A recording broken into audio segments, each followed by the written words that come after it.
وہ سمجھتے ہیں کہ ہم قرآن اور حدیث سے مسائل کا استنباط اور استخراج کر لیں گے. قرآن اور حدیث سے مسئلہ نکالنا اتنا آسان نہیں ہے. بڑے بڑے صحابہ ٹھوکر کھا گئے, قرآن اور حدیث سے مسئلہ نہ نکال سکے. میں اس کی ایک مثال آپ کے سامنے پیش کرتا. اسلام کے ابتدائی دور میں عشاء کی نماز کے بعد ہی سے رمضان المبارک میں روزہ اسٹارٹ ہوتا تھا. ابھی روزہ طلوع صبح صادق سے اسٹارٹ ہوتا, لیکن ابتدائی اسلام میں عشاء کی نماز پڑھنے کے بعد روزہ اسٹارٹ ہو جاتا تھا. کھانا پینا, اپنی بیوی سے جمع کرنا حرام ہو جاتا تھا. ایک دن حضرت عمر نے اپنی زوجہ محترمہ کے ساتھ عشاء کے بعد جمع کر لیا.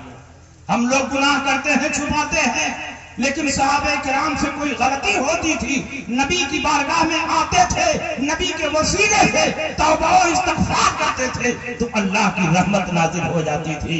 حضرت عمر ابن خطاب آئے, کہا یا رسول اللہ بہت بڑی غلطی ہو گئی ہے. عشاء کے بعد رمضان المبارک کی رات میں نے اپنی بیوی سے جمع کر لیا ہے, میرا کیا حکم ہے, میری کیا سزا ہے؟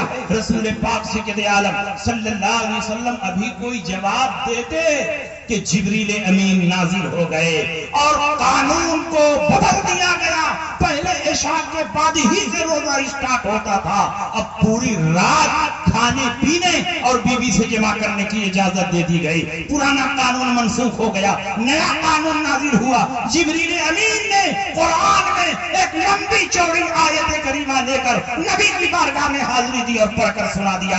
احل لکم لیلۃ الصیام الرفث الی نسائکم ہن لباس لکم وانتم لباس لہن علم اللہ انکم کنتم تختانون انفسکم فتاب علیکم وعفی عنکم فالآن باشروہن وابتغوا ما کتب اللہ لکم وکلوا واشربوا حتی یتبین لکم الخیط الابیض من الخیط الاسود من الفجر ثم اتموا الصیام الی اللیل. اس آیت کریمہ میں حکم دیا گیا کہ آج سے روزے کی راتوں میں تمہارے لیے حلال کر دیا گیا کہ تم اپنی بیویوں کے پاس جاؤ, کھاؤ پیو, اپنی بیویوں سے جمع کرو, اور جو اولاد اللہ نے مقدر کی ہے ان اولاد کو تلاش کرو. اللہ کو علم ہے کہ تم نے اپنی جانوں پر خیانت کی ہے, لیکن تم نے توبہ کر لی تو اللہ نے تمہاری توبہ کو قبول فرما لیا ہے. اب کھاؤ پیو, کب تک کھاؤ پیو؟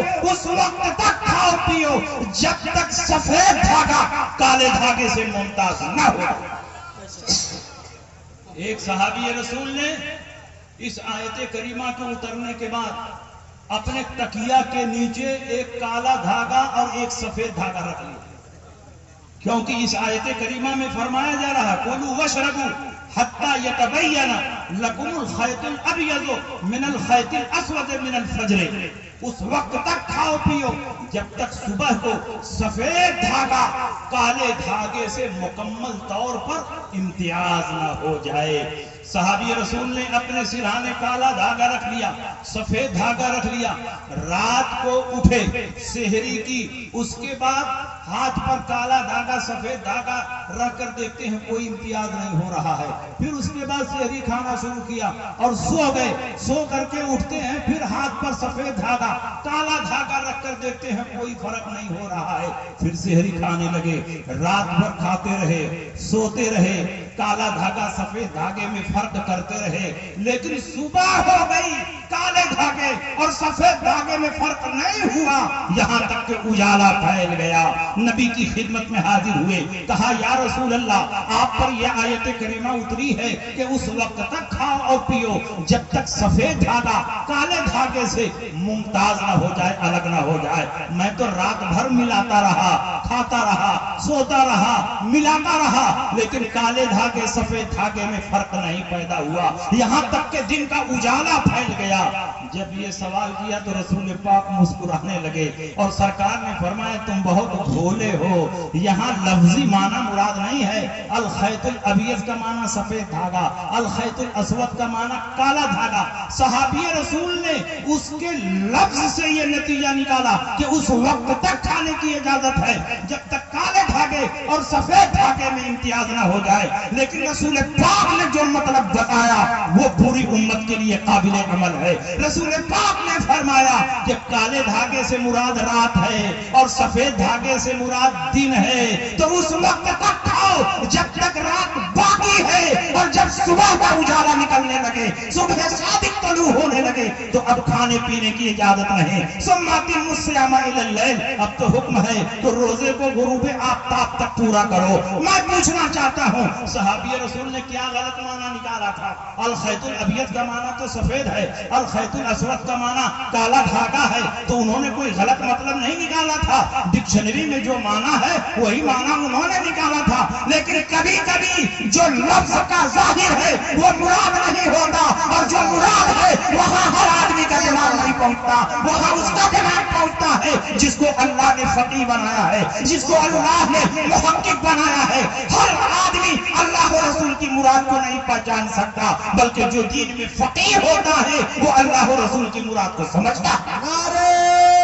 تکبیر، نعرہ رسالت، مفتی شمشاد صاحب قبلہ، نعرہ تکبیر۔ اور اس معاملے میں امام اعظم ابو حنیفہ کے اجتہاد کو اگر میں پیش کروں تو بات بہت لمبی ہو جائے گی، لیکن خطبہ کی لسٹ بہت زیادہ ہے، اور ہر ایک کو موقع ملنا چاہیے، ہر ایک کو تقریر کرنا چاہیے۔ انشاءاللہ ایک مثال اور سنیے، یہ بھی بخاری سے۔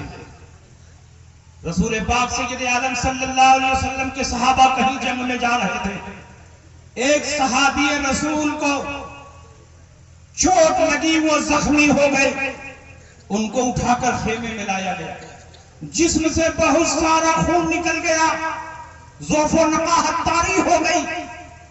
رات کو جب صحابی رسول سوتے ہیں، کڑاکے کی سردی تھی، ٹھنڈک پڑ رہی تھی، اور احتلام ہو گیا، نائٹ فال ہو گیا۔ جب صبح ہوئی، فجر کی نماز پڑھنے کے لیے بے چین و بے قرار ہوئے، اپنے ساتھ والے صحابہ سے پوچھا کہ مجھ کو نہانے کی حاجت ہے، لیکن میں زخمی ہوں، جسم سے بہت سارا خون نکل چکا ہے، ضعف و نقاہت طاری ہے، اور کڑاکے کی سردی پڑ رہی ہے، پانی بالکل ٹھنڈا ہے، اگر میں پانی سے غسل کروں تو جان جانے کا خطرہ ہے، کیا ایسی صورت میں مٹی سے تیمم کر کے فجر کی نماز پڑھ سکتا ہوں کہ نہیں پڑھ سکتا ہوں؟ تو ساتھ والے صحابہ نے کہا کہ نہیں پڑھ سکتے ہو، اس لیے کہ تم پانی پا رہے ہو، جب پانی مل رہا ہے تو تم کو غسل کرنا ضروری ہے، تیمم نہیں کر سکتے، اس لیے کہ قرآن میں اللہ نے فرمایا فَلَمْ تَجِدُوا مَاءً فَتَيَمَّمُوا صَعِيدًا طَيِّبًا، پانی نہ پاؤ تب پاک مٹی سے تیمم کرو، تم تو پا رہے ہو، اس لیے تم کو تیمم کی اجازت نہیں ہے۔ انہوں نے ان صحابہ کی بات مان کر کے ٹھنڈے پانی سے نماز کی محبت میں زخمی حالت میں غسل کیا، فجر کی نماز ادا کی، اور کچھ ہی دیر کے بعد ان کا انتقال ہو گیا۔ نبی اکرم صلی اللہ علیہ وسلم کو جب اطلاع ملی، آپ تشریف لائے، پورا واقعہ بیان کیا گیا، تو آپ نے فرمایا کس نے یہ مسئلہ بتایا تھا کہ یہ تیمم کر کے نماز نہیں پڑھ سکتے، ان کے لیے ٹھنڈے پانی سے غسل کرنا لازم اور ضروری ہے؟ کہا گیا فلاں فلاں نے یہ مسئلہ بتایا تھا۔ اللہ کے نبی کے چہرے میں غیظ و غضب کے آثار نمایاں ہو گئے، اور اللہ کے نبی نے فرمایا قتلوہ قاتلہم اللہ اولم یکن شفاء العی السوال، ان لوگوں نے اسے مار ڈالا، اللہ انہیں غارت کرے۔ کیا نہ جاننے کا علاج پوچھ لینا نہیں تھا؟ اگر مسئلہ نیا تھا اور تم کو معلوم نہیں تھا تو نبی تمہارے درمیان موجود تھا، تم کو پوچھ لینا چاہیے، اس کے بعد جواب دینا چاہیے۔ تم نے جواب دے دیا اور انہوں نے غسل کر کے فجر کی نماز پڑھ لی اور ان کی جان چلی گئی۔ اللہ کے نبی نے اس آیت کریمہ کا جو مطلب بتایا ہے وہ سن کر کے آپ خوش ہو جائیں گے، اور صحابہ نے جو مطلب بتایا تھا وہ بھی کتاب اللہ کے ظاہر کے مطابق ٹھیک ہے، کیونکہ قرآن میں اللہ نے فرمایا پانی نہ پاؤ تب پاک مٹی سے تیمم کرو۔ یہ تو پانی پا رہے تھے، ان کو تیمم کی اجازت کیسے ہو سکتی ہے؟ لیکن یہ کتاب اللہ کا ظاہر ہے، یہ آیت کا ظاہر ہے، مطلب یہ ہے کہ جو ظاہر ہے وہ مراد نہیں ہے، اور جو مراد ہے وہاں یہ نہ پہنچ سکے، وہاں رسول اللہ کا دماغ پہنچ رہا ہے۔ رسول پاک نے فرمایا آیت کریمہ کا مطلب یہ ہے کہ پانی نہ پاؤ تو پاک مٹی سے تیمم کرو، یہ نہیں پانی کے استعمال استعمال پر قدرت نہ ہو تو پاک مٹی سے تیمم کرو. فَإِن لَّمْ تَقْدِرُوا عَلَىٰ اسْتِعْمَالِ الْمَاءِ فَتَيَمَّمُوا صَعِيدًا طَيِّبًا. اگر پانی کے استعمال پر طاقت اور قدرت نہ ہو تو اب پاک مٹی سے تیمم کرو. پانی موجود ہی نہیں ہے تب بھی بندہ عاجز ہے, پانی کیسے استعمال کرے گا؟ اور پانی موجود ہے لیکن سخت بیمار ہے, پانی استعمال کرے گا تو جان چلی جائے گی, تو پانی کے استعمال پر قادر نہیں. پانی موجود ہے لیکن کنویں میں موجود ہے, پانی نکالنے کے لیے ڈول اور رسی نہیں ہے. یہاں پانی موجود ہے لیکن بندہ پانی کے استعمال پر قادر نہیں ہے, یہاں بھی تیمم کی اجازت ہے. پانی کا سمندر ہے لیکن دشمن بندوق لے کر کھڑا ہے, آگے بڑھو گے تو گولی مار دیں گے. یہاں بھی پانی موجود ہے, پانی کا سمندر موجود ہے لیکن بندہ پانی کے استعمال پر قادر نہیں ہے, یہاں بھی تیمم کی اجازت ہے. تو اب نبی نے آیت کا جو مفہوم بیان کیا وہ یہ ہے کہ جو آدمی پانی کے استعمال پر قادر نہ ہو اس کو تیمم کرنے کی اجازت ہے. اگر رسول پاک نے یہ مطلب نہ بتایا ہوتا تو بتائیے کون ہم کو سمجھاتا, کون ہم کو بتاتا؟ رسول پاک سید عالم صلی اللہ علیہ وسلم کا احسان عظیم ہے کہ اس آیت کریمہ کی تفسیر بتا دی. میں عرض یہ کرنا چاہتا ہوں کہ بڑے بڑے صحابہ اس آیت کریمہ کا صحیح مفہوم متعین نہیں کر سکے, تو آج اردو کی چند کتابیں پڑھنے والے قرآن سے کیسے مسئلہ نکالیں گے, حدیث سے کیسے مسئلہ نکالیں گے؟ خود امام اعظم ابو حنیفہ کے اجتہاد کو چھوڑ کر کیسے اپنے مولویوں کے اجتہاد پر عمل کریں گے؟ اس لیے اگر تم قرآن اور حدیث پر عمل کرنا چاہتے ہو تو چاہے حنفی بنو یا شافعی بنو یا مالکی بنو یا حنبلی بنو, تیسری صدی ہجری کے بعد پوری دنیا کے مسلمانوں کا اور علماء کا اس بات پر اجماع ہو گیا کہ اب اہل سنت انہی چار مسالک میں منحصر ہیں, چاہے آدمی حنفی ہو یا شافعی ہو یا مالکی ہو یا حنبلی ہو, جو ان چاروں سے باہر ہے وہ حقیقت میں اہل سنت سے خارج ہے. سبحان اللہ, بے شک. مگر یہ کہتے نہیں زندہ ہم باد. تو قرآن اور حدیث سے مسئلہ نکال لیتے ہیں, ہم کو بڑی مہارت ہے مسئلہ نکالنا. تو کیا مسئلہ نکالا؟ ایک مسئلہ یہ نکالا کہ سور کا گوشت حرام ہے مگر چربی حرام نہیں ہے. پوچھا گیا دلیل کیا ہے؟ کہا دلیل قرآن کی آیت ہے حرمت علیکم المیتۃ والدم ولحم الخنزیر. تمہارے اوپر مردار حرام کیا گیا, تمہارے اوپر خون حرام کیا گیا, تمہارے اوپر سور کا گوشت حرام کیا گیا. یہ کہتے ہیں اللہ نے سور کے گوشت کو حرام کیا ہے, اس آیت میں چربی کا کہاں ذکر ہے؟ اس لیے گوشت حرام رہے گا اور چربی حلال رہے گی. میں نے کہا تمہارے لیے چربی حلال ہی رہے گی, اس لیے کہ اسی قرآن میں اللہ نے یہ بھی فرمایا الخبیثات للخبیثین والخبیثون للخبیثات والطیبات للطیبین والطیبون للطیبات. خبیث اور ناپاک چیزیں ناپاکوں کے لیے ہیں, طیب و طاہر اور پاک چیزیں پاکوں کے لیے ہیں. ہم پاک ہیں تو شب برات کا حلوہ ہے, ہم پاک ہیں تو 11ویں کا کھچڑا ہے. تم نجس اور ناپاک ہو تو تمہارے لیے سور کی چربی ہے. نعرہ تکبیر, نعرہ رسالت, جشن خیر الورا کانفرنس, مفتی شمشاد صاحب قبلہ, مسلک اعلی حضرت, نعرہ تکبیر. اس لیے آپ ان کے دھوکے میں نہ آئے. یہ صرف حدیث کا نام لیتے ہیں, حدیث پر عمل نہیں کرتے. صحیح معنوں میں حدیث پر عمل کرنے والے ہم ہیں, قرآن پر عمل کرنے والے ہم ہیں, نبی کی سنت پر عمل کرنے والے ہم ہیں. اگر تم اصلی اہل حدیث ہو تو آؤ میرے سامنے 2 رکعت نماز پڑھ کر اس طرح دکھا دو کہ کسی حدیث کی خلاف ورزی نہ ہونے پائے, کوئی حدیث نہ چھوٹنے پائے, پورے ہندوستان کے غیر مقلدین جمع ہو جائیں تو ایسی 2 رکعت پڑھ کر دکھا ہی نہیں سکتے کہ کسی حدیث پر عمل چھوٹ جائے, ساری حدیثوں پر عمل ہو جائے. یہ ناممکن ہے, یہ محال ہے. جیسے ہی نیت باندھنے کے لیے ہاتھ اٹھائیں گے یہیں پر جھگڑا شروع ہو جائے گا. ایک حدیث کہتی ہے کان کی لو تک ہاتھ اٹھاؤ, دوسری حدیث کہتی ہے مونڈھے تک ہاتھ اٹھاؤ. تو بتاؤ تم کہاں تک اٹھاؤ گے؟ اگر تم یہاں تک ہاتھ اٹھائے تو یہاں والی حدیث کو چھوڑا کہ نہیں چھوڑا؟ تو ایک حدیث کو جب چھوڑ دیا تو تم اہل حدیث نہیں ہوئے, تم تارک حدیث ہوئے. اور چاہے یہاں یا وہاں ہاتھ اٹھانے کے بعد جب ہاتھ باندھنے کا نمبر آئے گا تو یہاں بھی جھگڑا شروع ہو جائے گا. کس حدیث پر عمل کرو گے؟ ایک حدیث بتاتی ہے ناف کے نیچے ہاتھ باندھو، دوسری حدیث بتاتی ہے ناف کے اوپر ہاتھ باندھو، تیسری حدیث بتاتی ہے کہیں مت باندھو، ہاتھ چھوڑ کر نماز پڑھو. تو تم کس پر عمل کرو گے؟ اگر ناف کے نیچے والی حدیث پر عمل کرتے ہو تو اوپر والی حدیث چھوٹ گئی، چھوڑ کر نماز پڑھنے والی حدیث چھوٹ گئی. اگر تم ہاتھ چھوڑ کر نماز پڑھتے ہو تو باندھنے والی حدیث پر عمل نہیں ہوا. جب بھی ایک حدیث پر عمل کرو گے تو اس کے خلاف جو حدیث ہوگی وہ چھوٹ جائے گی. تین حدیثوں کو چھوڑ کر تم اپنے آپ کو اہل حدیث کہتے ہو. تم تو تاریخ حدیث ہو، تم منکر حدیث ہو. تم حدیث پر عمل نہیں کرتے، تم اپنی طبیعت پر عمل کرتے ہو. الحمدللہ ہم لوگوں کو یہ تکلف کی ضرورت نہیں ہے. جہاں جہاں حدیثوں میں ٹکراؤ ہوتا ہے تو ہم یہ تلاش کرتے ہیں کہ رسول اللہ کی سنت کیا ہے، اس لیے کہ ہم اہل حدیث نہیں ہیں، اہل سنت ہیں.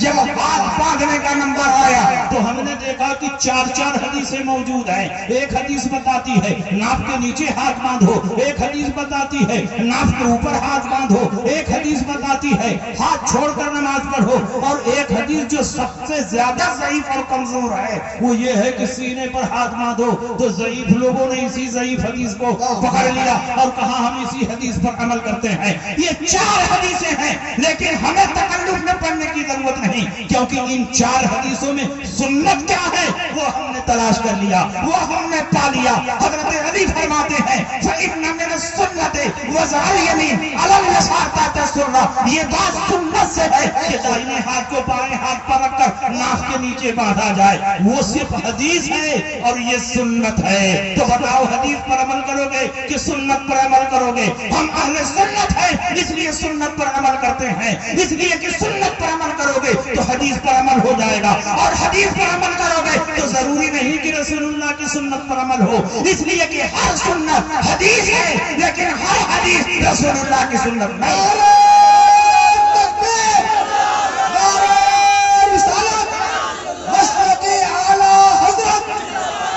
شمشاد صاحب قبلہ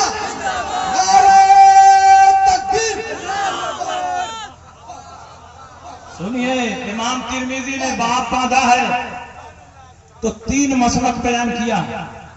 امام ترمذی کے زمانے میں تو اعلیٰ حضرت نہیں نہ تھے. امام ترمذی نے باب باندھا کہ ہاتھ کہاں باندھا جائے تو 3 مسلک بیان کیا. پہلا مسلک ابو حنیفہ اور ان کے ماننے والوں کا، اور وہ ہاتھ کے نیچے باندھتے ہیں. دوسرا مسلک امام شافعی اور ان کے ماننے والوں کا، وہ ناف کے اوپر ہاتھ باندھتے ہیں. تیسرا مسلک امام مالک کا، وہ ہاتھ چھوڑ کر نماز پڑھتے ہیں. امام ترمذی نے چوتھا کوئی مسلک ہی نہیں بیان کیا، چوتھی کوئی حدیث ہی نہیں بیان کی. اگر چوتھی کوئی حدیث ثابت ہوتی اور چوتھا کوئی مسلک ثابت ہوتا تو امام ترمذی اتنے بڑے محدث ہیں، لاکھوں حدیثوں کے حافظ ہیں، وہ ضرور فرماتے کہ چوتھا مسلک فلاں کا ہے اور وہ ہے سینے پر ہاتھ باندھنا. لیکن یہ انہوں نے نہیں بیان کیا. اس کا مطلب ان کی نظر میں صرف 3 حدیثیں ثابت تھی، چوتھی حدیث ثابت نہیں ہے. جو ثابت نہیں ہے اسی پر یہ ناثابت عمل کر رہے ہیں. جس حدیث کا کوئی وجود نہیں ہے اسی حدیث پر یہ اہل حدیث عمل کر رہے ہیں. جو حدیث ضعیف اور کمزور ہے، جو حدیث منکر ہے، اسی حدیث پر یہ عمل کر رہے ہیں. میں تم سے پوچھنا چاہتا ہوں، بات بات پر ہم سے بخاری کی حدیث کا مطالبہ کرتے ہو. تم کہتے ہو میلاد جائز ہے تو بخاری میں دکھائیے، سلام جائز ہے تو بخاری میں دکھائیے، قرآن جائز ہے تو بخاری میں دکھائیے، قبر پر چادر ڈالنا جائز ہے بخاری میں دکھائیے، فاتحہ کرنا جائز ہے بخاری میں دکھائیے، ایصال ثواب جائز ہے بخاری میں دکھائیے. میں تم سے پوچھنا چاہتا ہوں کہ کیا تم بھی بخاری میں دکھا سکتے ہو سینے پر ہاتھ باندھنا جائز ہے تو بخاری میں دکھاؤ. پورے دنیا کے غیر مقلد جمع ہو جائے تو سینے پر ہاتھ باندھنے کی ایک حدیث بھی صحیح ستہ میں نہیں دکھا سکتے. بخاری میں کیا دکھائیں گے؟ ترمذی میں بھی نہیں، مسلم میں بھی نہیں، ابو داؤد میں بھی نہیں، ابن ماجہ میں بھی نہیں، مسند امام احمد بن حنبل میں بھی نہیں، بیہقی میں بھی نہیں، دارمی میں بھی نہیں، موطا امام مالک میں بھی نہیں، کتاب الآثار میں بھی نہیں، سنن میں بھی نہیں. ان کی ایک کتاب ہے صحیح ابن خزیمہ. ایک غیر مقلد سے پوچھا بتاؤ ہم سے بات بات پر رسول پاک کی حدیث کا مطالبہ کرتے ہو اور وہ بھی بخاری والی حدیث چاہیے. ایسا لگتا ہے کہ رسول پاک نے اپنے زمانے میں فرمایا تھا کہ صرف بخاری کی حدیث پر عمل کرنا اور کسی حدیث پر عمل نہ کرنا. اگر رسول پاک کا ایسا کوئی قول ہو تو پیش کرو. نبی کے زمانے میں نہ بخاری شریف تھی نہ امام بخاری تھے. 3 صدی ہجری میں بخاری لکھی گئی. 3 صدی ہجری میں امام بخاری پیدا ہوئے. معیار یہ نہیں ہے بخاری میں دکھاؤ, معیار یہ ہونا چاہیے کہ صحیح حدیث میں دکھاؤ. صحیح حدیث جہاں ملے گی وہاں عمل ہوگا. امام بخاری کو 1 لاکھ صحیح حدیثیں یاد کی. یہ تم بھی لکھتے ہو, ہم بھی لکھتے ہیں. پوری دنیا کے علماء کا اس بات پر اجماع اور اتفاق ہے کہ امام بخاری کو 1 لاکھ صحیح حدیثیں یاد تھیں. لیکن بخاری شریف میں کل 8,500 حدیثیں ہیں. تعلیقات اور مقررات کو نکال دیا جائے تو کل 4,500 حدیثیں ہیں. باقی 95-96,000 حدیثیں کہاں چلی گئیں؟ جب 1 لاکھ صحیح حدیثیں یاد تھیں تو بخاری میں 1 لاکھ نہیں ہے, کل 4-5,000 حدیثیں ہیں. باقی 95,000 حدیثیں کہاں گئیں؟ تو ماننا پڑے گا جیسے بخاری میں صحیح حدیث ہے, مسلم میں بھی ہے, ترمذی میں بھی ہے, ابو داؤد میں بھی ہے, نسائی میں بھی ہے, ابن ماجہ میں بھی ہے, کتاب الآثار میں بھی ہے, موطا امام مالک میں بھی ہے, موطا امام محمد میں بھی ہے. جہاں جہاں رسول پاک کی صحیح حدیث ملے گی وہاں ہم عمل کریں گے. ہم نے امام بخاری کا کلمہ نہیں پڑھا, ہم نے رسول اللہ کا کلمہ پڑھا ہے. جہاں جہاں رسول پاک کی صحیح حدیث ملے گی وہاں ہم عمل کریں گے.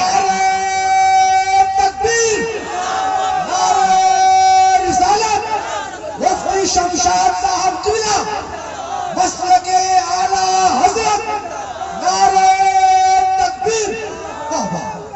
بات پر بخاری کی حدیث کا مطالبہ کرنے والوں, تم بتاؤ سینے پر ہاتھ باندھنے کی کون سی حدیث ثابت ہے؟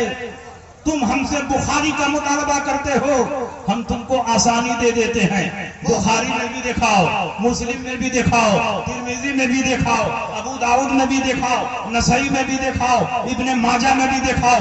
اگر صحاح ستہ میں ہندوستان کا کوئی بھی غیر مقرر سینے پر ہاتھ باندھنے والی حدیث دکھا دے تو میں 1 لاکھ روپیہ انعام دینے کے لیے تیار ہوں. رسول اللہ زندہ باد, زندہ باد, زندہ باد. بار بار کے مطالبے کے بعد انہوں نے کہا صحیح ابن خزیمہ میں ہے. اتنی ساری کتابیں چھوڑ کر صحیح ابن خزیمہ میں پہنچے. کیا بخاری کی حدیث عمل کرنے کے لائق نہیں تھی؟ مسلم کی حدیث پر نہیں عمل کر سکتے تھے؟ ترمذی, ابو داؤد, نسائی, ابن ماجہ کی حدیث پر نہیں عمل کر سکتے تھے؟ صحیح ابن خزیمہ میں چلے گئے, اور چلو چلے بھی گئے تو وہ حدیث پہلے ثابت تو ہو. وہ حدیث ہے کیا؟ انہوں نے کہا وائل ابن حجر نے کہا تمہارے لیے سنت یہ ہے کہ تم سینے پر ہاتھ باندھو. میں نے کہا کن سے کہا تمہارے لیے سنت یہ ہے؟ عورتوں سے کہا تمہارے لیے سنت یہ ہے کہ تم سینے پر ہاتھ باندھو. کیا تم عورت ہو کہ سینے پر ہاتھ باندھو گے؟ عورتوں کے سینے پر کوئی چیز ہے جس کو چھپانے کے لیے یہاں ہاتھ باندھنے کا حکم دیا گیا ہے.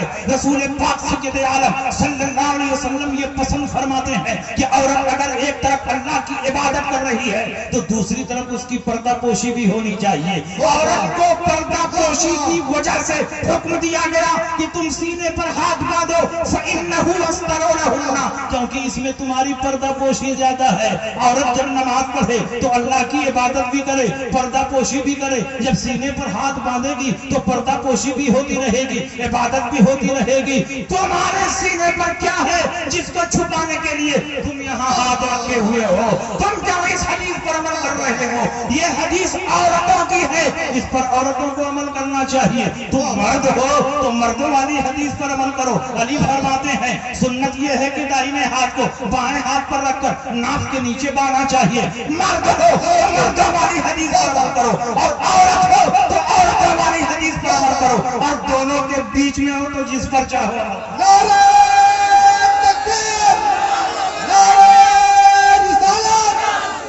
شمشاد صاحب قبلہ مسلک اعلی حضرت نعرہ تکبیر, رد غیر مقلدین, نعرہ تکبیر. ارے مولانا صفت اللہ صاحب کا بھی نعرہ لگاؤ, یہی تو مزاج دے رہے ہیں. اب علامہ عبدالعزیز خان صاحب چلے گئے، دوست علامہ شفیع القادری چلے گئے، واہ واہ تو اب پورے سیوان کی ذمہ داری کن کی ہے؟ مولانا صفدت اللہ صاحب مصباحی کی ذمہ داری ہے۔ اللہ اکبر اس لیے ضروری ہے کہ اب حضرت پوری مضبوطی کے ساتھ پورے سیوان کی قیادت کریں اور پالیسی بالکل صاف ستھری ہو، لوچ پوچ نہ ہو، تن مسلک اعلیٰ حضرت کی حمایت میں ہمیشہ کھڑے رہیں۔ انشاءاللہ ہم لوگ ان کی حمایت میں کھڑے ہیں۔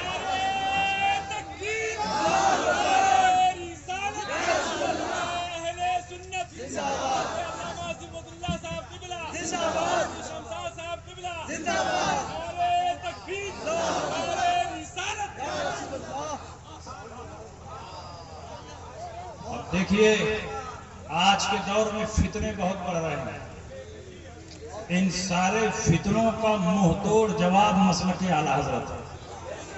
صلح کلیت بڑی تیزی کے ساتھ بڑھ رہی ہے، ایسے لوگوں کی تعداد کم نہیں ہے جو کہتے ہیں کسی کو برا بھلا نہ کہو، وہ اپنی مسجد میں ہم اپنی مسجد میں، ان کا ایمان ان کے ساتھ، ہمارا ایمان ہمارے ساتھ، ان کا عمل ان کے ساتھ، ہمارا عمل ہمارے ساتھ۔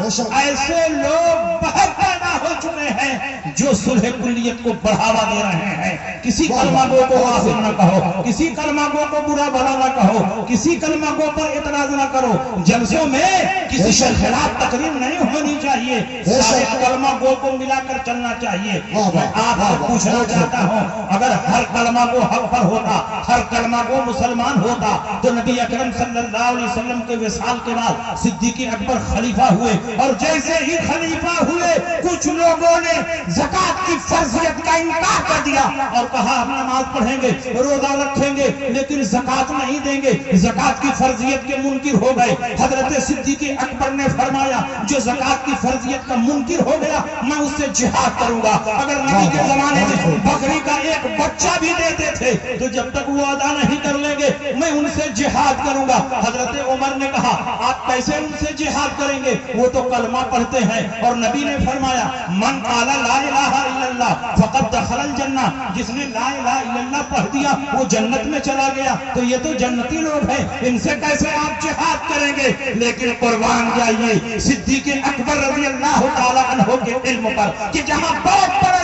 صحابہ حیران تھے، صدیق اکبر نے ان کی رہنمائی فرمائی۔ حضرت صدیق اکبر نے فرمایا کہ جب دو حدیث ہو، ایک حدیث مختصر ہو اور ایک حدیث تفصیلی ہو، تو دونوں کو ملا کر کے مطلب نکالنا چاہیے۔ دوسری حدیث میں رسول پاک نے فرمایا من قال لا الہ الا اللہ فقد عصم منی مالہ و دماءہ الا بحق الاسلام، جس نے لا الہ الا اللہ پڑھ لیا اس نے اپنی جان کو محفوظ کر لیا، اپنے مال کو محفوظ کر لیا، الا بحق الاسلام، لیکن حق اسلام آ جائے تو جان بھی لی جائے گی، مال بھی لیا جائے گا۔ اگر کسی مسلمان کو ناحق قتل کر دے تو اب لا الہ الا اللہ نہیں دیکھا جائے گا، حق اسلام کی وجہ سے قصاص میں اسے قتل کیا جائے گا۔ اور اگر زکوٰۃ کی فرضیت کا منکر ہو جائے تو زکوٰۃ بھی حق اسلام ہے، اس کی وجہ سے اس کی جان بھی لی جائے گی اور اس کا مال بھی لیا جائے گا۔ صدیق اکبر نے قیامت تک کے مسلمانوں کو بتا دیا کہ صرف کلمہ پڑھ لینا کافی نہیں ہے، کلمہ پڑھنے کے ساتھ ساتھ جب تک تمام ضروریات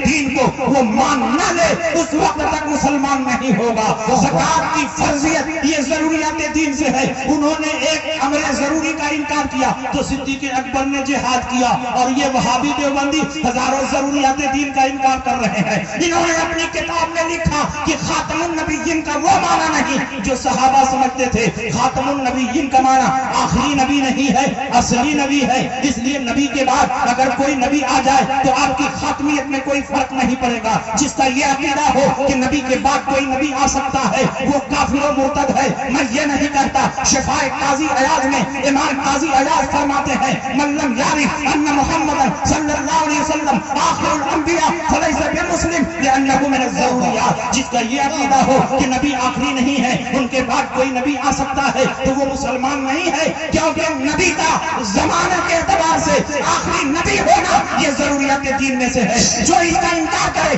لاکھ نمازیں پڑھے، روزہ رکھے، قرآن کی تلاوت کرے، لیکن وہ مسلمان نہیں ہو سکتا۔ جو نبی کے علم کو چوپایوں اور پاگلوں سے تشبیہ دے وہ نبی کی توہین کر رہا ہے، اور نبی کی تعظیم بھی ضروریات دین سی ہے، اس لیے وہ بھی مسلمان نہیں ہو سکتا۔ درر بزاریہ فتاوی خیریہ میں لکھا ہے وقد اجمع العلماء علی من شتمه وكذبه او عابه او تنقصه فقد كفر بالله تعالى وبانت منه امراته. تمام علماء کا اس بات پر اجماع اور اتفاق ہے کہ جس نے نبی کی توہین کی، جس نے نبی کو گالی دیا، جس نے نبی کی شان ہٹائی، وہ آدمی کافر و مرتد ہے. اس کی عورت اس کے نگاہ سے نکل گئی. جو اپنی کتابوں میں یہ کہے کہ فلاں کا علم نبی کے علم سے زیادہ ہے، شیطان ملک الموت کا علم نبی کے علم سے زیادہ ہے، تو جو نبی کے علم کو گھٹائے، شیطان ملک الموت کے علم کو بڑھائے، وہ بھی مسلمان نہیں ہے. من قال فلان عالم منہ صلی اللہ علیہ وسلم فهو صاب حکمہ حکم الصاب. جس کا یہ عقیدہ ہو کہ فلاں کا علم نبی سے زیادہ ہے، وہ نبی کو گالی دینے والا ہے، اس کا حکم گالی دینے والے کی طرح ہے. اب بتاؤ، یہ کلمہ بھی پڑھتے ہیں، یہ نماز بھی پڑھتے ہیں، یہ روزہ بھی رکھتے ہیں، لیکن ضروریات دین کا انکار کر رہے ہیں. تو کیا ان کا نماز پڑھنا مفید ہے، ان کا روزہ رکھنا مفید ہے، ان کا کلمہ پڑھنا مفید ہے؟ جب تک تمام ضروریات دین کو تم مان نہیں لیتے، اس وقت تک تم مسلمان نہیں ہو سکتے. مفتی اعظم علیہ رحمت و رضوان کی خدمت میں ایک شخص حاضر ہوئے. مفتی اعظم دن بھر تعبیر لکھتے رہتے تھے، بھیڑ لگی رہتی تھی، اور جب کوئی آدمی آ کر چپ چاپ بیٹھتا تھا اور کچھ بتاتا نہیں تھا تو آپ خود ہی پوچھتے تھے، بتائیے کیا کام ہے، کس لیے آنا ہوا؟ تو اس کی ضرورت کی تکمیل فرما دیتے. حضور مفتی اعظم ہند کی بارگاہ میں ایک شخص آیا، بیٹھا رہا. آپ نے پوچھا کوئی ضرورت ہو تو بتائیں. کہا نہیں، حضرت سے ملنے کے لیے آئے ہیں. پھر بیٹھا رہا. پھر مفتی اعظم نے پوچھا کوئی ضرورت ہو تو بتائیں. کہا حضور ایک مسئلہ سمجھنا ہے. کہا پوچھئے کون سا مسئلہ سمجھنا ہے؟ تو اس نے کہا امام اعظم ابو حنیفہ کا مسلک یہ ہے کہ اہل قبلہ کی تکفیر نہیں ہونی چاہیے. جو قبلہ کی طرف منہ کر کے نماز پڑھتے ہیں ان کو کافر نہیں کہنا چاہیے. امام اعظم ابو حنیفہ رضی اللہ عنہ کا یہی مسلک ہے. مفتی اعظم نے کہا بالکل صحیح ہے. تو اس نے کہا پھر دیوبندیوں کو کیوں کافر کہتے ہیں، اہل حدیث کو کیوں کافر کہتے ہیں، تبرعی شیعوں کو کیوں کافر کہتے ہیں؟ حضور مفتی اعظم ہند سر جھکا کر بیٹھے ہوئے تھے اور پوری طاقت کے ساتھ بیٹھ گئے اور کہا تم نے اہل قبلہ کا یہی مطلب سمجھا؟ اٹھاؤ شانی. علامہ شانی نے جلد رابع میں یہ لکھا ہے، لا خلاف فی کفر المخالف فی ضروریات الاسلام وان کان اہل القبلۃ الموازی طول اللیل والنہار. وہ آدمی جو قبلہ کی طرف منہ کر کے نماز پڑھ رہا ہو، رات و دن اللہ کی عبادت کر رہا ہو، اگر ضروریات دین میں سے کسی بات کا انکار کر جائے تو اس کے کافر ہونے میں کوئی شک نہیں ہے. اس کا مطلب یہ ہوا کہ اہل قبلہ وہ ہے جو تمام ضروریات دین کو مانے، اہل قبلہ وہ ہے جو تمام ضروریات دین کو تسلیم کرے. صرف کعبہ کی طرف منہ کر کے نماز پڑھ لینے سے کوئی اہل قبلہ نہیں ہو سکتا. نبی نے منافقین کو کیوں مسجد نبوی سے باہر کیا؟ کیا منافقین کعبہ شریف کی طرف منہ کر کے نماز نہیں پڑھتے تھے؟ نماز پڑھتے تھے، اور معمولی امام کے پیچھے نہیں، امام الانبیاء کے پیچھے، سید المرسلین کے پیچھے. اس کے باوجود ان کے دل میں نبی کی تعظیم نہیں تھی، اور نبی کی تعظیم ضروریات دین سے ہے. تو اللہ نے وحی کے ذریعے ان کے ناموں کی خبر دی. نبی نے جمعہ کا خطبہ دیتے ہوئے فرمایا، یا فلاں اخرج فإنک منافق. اے فلاں تم نکل جاؤ، تم منافق ہو. اے فلاں تم نکل جاؤ، تم منافق ہو. اے فلاں تم نکل جاؤ، تم منافق ہو. نبی نے منافقین کو اپنی مسجد سے کیوں باہر کیا؟ وہ تو نبی کے ساتھ جہاد کرتے تھے، مسجد نبوی میں نماز پڑھتے تھے، کعبہ کی طرف منہ کر کے نماز پڑھتے تھے، اس لیے کہ ان کے دل میں نبی کی تعظیم نہیں تھی. نبی کی تعظیم ضروریات دین سے ہے. اس کا مطلب جو کلمہ پڑھے اور نبی کی تعظیم نہ ہو، کلمہ پڑھے اپنی کتابوں میں توہین کرے، کلمہ پڑھے نبی کے علم کو چوپالوں اور پاگلوں سے تشبیہ دے، کلمہ پڑھے اور ضروریات دین کا انکار کرے، کلمہ پڑھے اور نبی کے بعد نئے نبی کے آنے کو ممکن جانے، کلمہ پڑھے شیطان ملک الموت کے علم کو بڑھائے، کلمہ پڑھے نبی کے میلاد کو کنہیا کے جنم دن سے تشبیہ دے، کلمہ پڑھے سامنے کھانا رکھ کر فاتحہ پڑھنے کو غیب کرم سے تعبیر کرے، کلمہ پڑھے نبی کو مر کر مٹی میں ملنے والا بتائے. ایسا آدمی لاکھ کلمہ پڑھے لیکن مسلمان نہیں ہو. نعرہ تکبیر، نعرہ رسالت، مفتی شمشاد صاحب قبلہ، مسلک اعلیٰ حضرت. اس لیے ایسے آپ چوکنا رہو، ہوشیار رہو، الگ رہو، دور رہو. اس لیے کہ اگر ان کے ساتھ اتحاد پیدا کرنے کی کوشش کرو گے تو نقصان تمہارا ہی ہوگا، ان کا کچھ بھی نہیں بگڑے گا۔ جب حلوہ اور گوبر کو ایک کرنے کی کوشش کی گئی تو نقصان حلوے کا ہوا، گوبر کا کچھ بھی نقصان نہیں ہوا۔ حلوہ جو دسترخوان کی زینت تھا، مہمان کی مہمان نوازی کا ذریعہ تھا، ضیافت کا وسیلہ تھا، کسی کو خوش کرنے کا سامان تھا، جیسے ہی گوبر کے ساتھ ٹچ ہوا آپ نے حلوے کو دسترخوان سے اٹھا کر کوڑا دان میں پھینک دیا، عزت کی جگہ سے ذلت کی جگہ میں ڈال دیا۔ گوبر کا کیا بگڑا؟ وہ تو پہلے سے کوڑا دان میں جانے والا تھا، حلوہ سے ٹچ ہونے کے بعد بھی کوڑا دان میں پہنچا، اس کا کوئی نقصان نہیں ہوا۔ نقصان ہوا تو حلوے کا ہوا، نقصان ہوا تو حلوے کا ہوا، عزت کی جگہ سے ذلت کی جگہ میں حلوہ پہنچا۔ اگر ان وہابیوں دیوبندیوں سے تم اتحاد کرو گے تو نقصان تمہارا ہوگا، ان کا کچھ بھی نقصان نہیں ہوگا، اس لیے کہ ان کے پاس کچھ بچا ہی نہیں جو برباد ہو جائے، ان کا سب برباد ہو چکا ہے۔ تمہارے سینے میں ایمان کا قیمتی سونا موجود ہے، اگر اس دولت کی حفاظت کرنا چاہتے ہو تو دین کے دشمنوں سے دوری اختیار کرو۔ بد مذہبوں کی صحبت تمہارے ایمان کے لیے زہر قاتل ہے، اس لیے اگر ایمان کی سلامتی چاہتے ہو تو دین کے دشمنوں سے دوری اختیار کرو۔ یہی پیغام قرآن کا ہے۔ قرآن میں اللہ نے فرمایا لا تجدوا قوما يؤمنون بالله واليوم الاخر يوادون من حاد الله ورسوله ولو كانوا آباءهم او ابناءهم او اخوانهم او عشيرتهم اولئك كتب في قلوبهم الايمان وايدهم بروح منه۔ اے نبی آپ نہیں پائیں گے ایسے لوگوں کو جو اللہ پر یوم آخرت پر ایمان رکھے، وہ اللہ اور رسول کے دشمنوں سے دوستی نہیں کر سکتے۔ وہ دشمن اپنا باپ کیوں نہ ہو، اپنا بیٹا کیوں نہ ہو، اپنا بھائی کیوں نہ ہو، اپنے کنبے اور قبیلے کا کیوں نہ ہو، جو لوگ اللہ اور رسول کے دشمنوں سے دوستی نہیں کرتے یہ وہ تناکن مسلمان ہیں جن کے دلوں میں ایمان کو اللہ نے جما دیا ہے، روح القدس کے ذریعے ان کی تائید و حمایت فرمائی ہے۔ اور اسی کو رسول اللہ نے فرمایا سیکون فی آخر زمان دجالون کذابون یاتونکم بما لم تسمعوا انتم ولا آباؤکم فایاکم وایاہم لا یضلونکم ولا یفتنونکم۔ آخر زمانے میں کچھ جھوٹے اور مکار پیدا ہوں گے جو ایسی ایسی باتیں کہیں گے جن کو نہ تم نے سنا نہ تمہارے آبا اجداد نے سنا۔ تم ان سے دور رہنا، ان سے الگ رہنا، کہیں ایسا نہ ہو کہ یہ گمراہ کر دیں، تم کو فتنے میں مبتلا کر دیں۔ اور یہی تعلیم نبی نے بھی دی۔ نبی نے یہ بھی بتایا یہ نمازیں بہت پڑھیں گے، روزہ بہت رکھیں گے، قرآن کی تلاوت بہت کریں گے، بڑی بڑی مسجدیں بنائیں گے، بڑے بڑے مدارس بنائیں گے، اتنی نمازیں پڑھیں گے کہ تم اپنی نمازوں کو ان کی نمازوں کے آگے ہلکی سمجھو گے، اپنے روزوں کو ان کے روزوں کے آگے مختصر سمجھو گے، اپنے اعمال صالحہ کو ان کے اعمال کے سامنے مختصر سمجھو گے۔ تو حقیقون صلاتکم عند صلاتہم وصیامکم عند صیامہم واعمالکم عند اعمالہم یتلون القرآن ولا یجاوز تراقیہم۔ قرآن کی تلاوت کریں گے مگر تلاوت ان کے حلق کے نیچے نہیں اترے گی۔ ویقولون من قول خیر البریہ، بات بات پر رسول پاک کی حدیثیں پیش کریں گے۔ تو کیا نماز پڑھنے کی وجہ سے مسلمان ہوں گے، روزہ رکھنے کی وجہ سے مسلمان ہوں گے، قرآن کی تلاوت کرنے کی وجہ سے مسلمان ہوں گے؟ نہیں، یمرقون من الدین کما یمرق السہم من الرمیہ، دین سے ایسے ہی باہر ہوں گے جیسے تیر کمان سے باہر ہو جاتا ہے۔ نبی نے ایک اور واضح پہچان بتا دی، سیماہم التحلیل و مشمر العذر، ان کی پہچان یہ ہوگی کہ یہ سر خوب چھلوائیں گے اور پاجامہ بہت اونچا پہنیں گے۔ نبی نے کیوں علامت بیان کی، نبی نے کیوں نشانی بیان کی؟ تاکہ تم ان سے دور رہو، ان سے الگ رہو، اپنے ایمان کی حفاظت کرو۔ آج کے جلسے کا یہی پیغام ہے جو اعلیٰ حضرت نے دنیا والوں کو دیا۔ دشمن احمد پہ شدت کیجیے، ملحدوں کی کیا مرمت کیجیے، غیب میں جل جائیں بے دینوں کے دل، یا رسول اللہ کی کثرت کیجیے چرچا انہی کا صبح و شام، جامع کافر پر قیامت کیجیے، مثل فاری زلزلے ہو نزد میں ذکر آیات ولادت کیجیے، اور شرک ٹھہرے جس میں تعظیم حبیب اس برے مذہب پہ لعنت۔ نعرہ تکبیر، نعرہ رسالت، مفتی شمشاد صاحب قبلہ، مسلک اعلیٰ حضرت، نعرہ تکبیر۔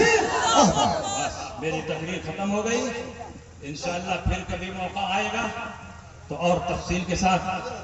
ارے حضور 1.5 گھنٹہ آپ نے کہا تھا، میں 1.5 گھنٹہ گھڑی دیکھو 10 منٹ سننا چاہتا۔ صرف ایک حدیث کو سننے کے لیے عقبہ بن عامر سے مدینہ منورہ سے مصر کا سفر کر کے گئے۔ اس دور میں ذرا سوچو، مدینہ منورہ سے مصر گئے اور ان سے ملاقات کی، اور کہا میں نے رسول پاک سے یہ حدیث سنی ہے اور مجھے خبر ملی ہے کہ آپ نے بھی رسول پاک سے یہ حدیث سنی ہے، تو میں چاہتا ہوں کہ آپ اپنے منہ سے حدیث بیان کر دیں تاکہ میری سنی ہوئی اور آپ کی سنی ہوئی حدیث میں ٹیلی کر لیا جائے، اور جب بھی حدیث بیان کی جائے تو یہ بھی کہہ دیا جائے اس حدیث کے سننے والے ایک آدمی نہیں ہے، دو صحابی ہیں جنہوں نے اس حدیث کو سنا ہے۔ انہوں نے کہا حضور پہلے گھوڑے سے اتریے تو پانی پیجئے، کھانا کھائیے، پھر میں آپ کو حدیث سنا دیتا ہوں۔ کہا میں یہاں تمہاری مہمانی کے لیے نہیں آیا، تمہاری زیارت کے لیے نہیں آیا، میں صرف مدینہ منورہ سے سینکڑوں میل کا سفر صرف اس لیے طے کیا ہے کہ رسول پاک کی وہ حدیث تم اپنی زبان سے بیان کر دو۔ انہوں نے حدیث بیان کی اور الٹے پاؤں پھر مدینہ منورہ وہ پلٹ گئے۔ آج آپ کو بیٹھے بیٹھائے حدیث رسول سننے کو مل رہی ہے، یہ علماء سنا رہے ہیں۔ اس دور میں ایک ایک حدیث کو لینے کے لیے محدثین نے کتنی مشقتیں برداشت کی، کتنے مصائب برداشت کیے۔ آج آپ کو بیٹھے بیٹھائے رسول پاک کی حدیثیں سنائی جا رہی ہیں تو آپ لوگ نعت خوانی میں ٹائم پاس کرتے ہیں، چترویدی لوگوں کی تقریر سنتے ہیں، کمیڈین کو بلاتے ہیں۔ اگر کمیڈین ہی سے جلسہ کامیاب ہوتا ہے تو کپل شرما کو بلا لو، سب سے بڑا کمیڈین ہے ہندوستان کا۔ ہر جلسہ کا یہ ماحول نہیں ہونا چاہیے۔ ہمارے بزرگوں نے جلسہ اس لیے جاری کیا تھا تاکہ دین کی حفاظت ہو، دین کی اشاعت ہو، دین کی باتیں بتائی جائے، اور کبھی کبھی اس میں نعت رسول بھی پڑھ دیا جائے تاکہ ٹیسٹ بدل جائے اور لوگ اکتانے نہ پائے۔ لیکن آپ لوگوں نے جلسے کا پورا مطلب ہی الٹ دیا ہے۔ اب جلسے کا مطلب ہو گیا ہے کہ شروع ہونے سے لے کر ختم ہونے تک خالی نعت خوانی ہوتی رہے۔ اس لیے میں ایسے جلسوں کا سخت مخالف ہوں۔ میں شاعروں کا مخالف نہیں ہوں، شاعروں کی بہت عزت کرتا ہوں، نعت رسول کی عزت کرتا ہوں، لیکن جلسہ اپنے مقصد سے بھٹک جائے یہ مجھے گوارا نہیں ہے۔ اس لیے ہر جلسے کا مقصد یہ ہونا چاہیے کہ اس جلسے کو دینی بنایا جائے، اس جلسے کو اسلامی بنایا جائے، اور اس جلسے سے کوئی پیغام لے کر اتر جائے۔